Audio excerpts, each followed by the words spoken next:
শুভেন্দুগড়ে ফের তৃণমূলের জয়। কাঁথি দক্ষিণ পাইকপাড় সমবায় কৃষি উন্নয়ন সমিতিতে বিজেপিকে হারিয়ে জয় ছিনিয়ে নিল তৃণমূল। এরপরই বিজয় উল্লাসে মাতলেন শাসক দলের কর্মীরা। পাইকপাড় সমবায় কৃষি উন্নয়ন সমিতিতে ৪৪টি আসন রয়েছে, সেখানে তৃণমূল জিতেছে ৩৩টি আসনে, বিজেপি ৭টি এবং নির্দল প্রার্থী পেয়েছেন ৪টি আসন। কাঁথি ১ এবং দেশপ্রাণ ২ নম্বর ব্লকের অন্তর্গত মাজিরাপুর, দারিয়াপুর এবং বামুনিয়া গ্রাম পঞ্চায়েত এলাকায় ১৫টি ভোট কেন্দ্রে প্রায় ৮,০০০ ভোটার রয়েছেন।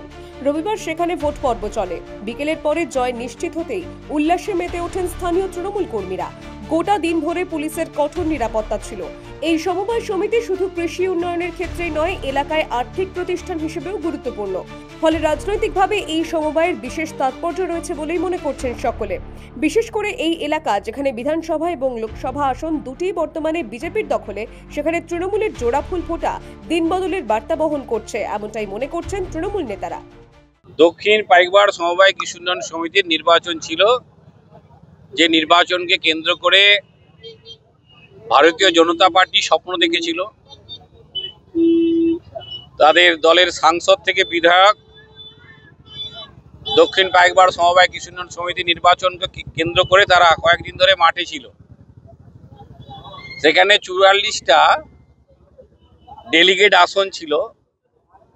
৪৪টার মধ্যে বিজেপি পেয়েছে ৭টা আসন।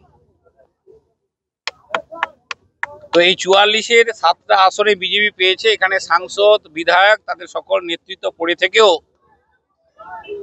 মমতা বন্দ্যোপাধ্যায়ের উন্নয়ন, আমাদের দলীয় যারা আছেন তাদের পরিষেবা, সমিতির সঙ্গে দীর্ঘদিন যারা যুক্ত ছিলেন তাদের পরিষেবার কাছে বিজেপি পর্যদস্ত হয়েছেন। মমতা বন্দ্যোপাধ্যায়ের উন্নয়নকে সামনে রেখে আমাদের প্রার্থীরা মানুষের কাছে ভোট চেয়েছিলেন। সোসাইটির অর্থনৈতিক উন্নয়ন যেভাবে ঘটেছে, স্বচ্ছতার সঙ্গে এই সমবায় কৃষি উন্নয়ন সমিতি যেভাবে এগিয়ে চলেছে, তাকে আরও ত্বরান্বিত করতে, এগিয়ে নিয়ে যেতে মানুষ তৃণমূল কংগ্রেসের উপরে ভরসা রেখেছেন বলে ৪৪টার মধ্যে ৩৩টা আসনে তৃণমূলকে জয়যুক্ত করেছেন। যদিও বিজেপি এই ফলাফল মানতে নারাজ। তাদের দাবি, তৃণমূল পরিকল্পিতভাবে কারচুপি এবং প্রশাসনিক প্রভাব খাটিয়ে নিজেদের পক্ষে ভোট টেনেছে। পূর্ব মেদিনীপুর থেকে অভিজিৎ মান্নার রিপোর্ট, দ্য ওয়াল।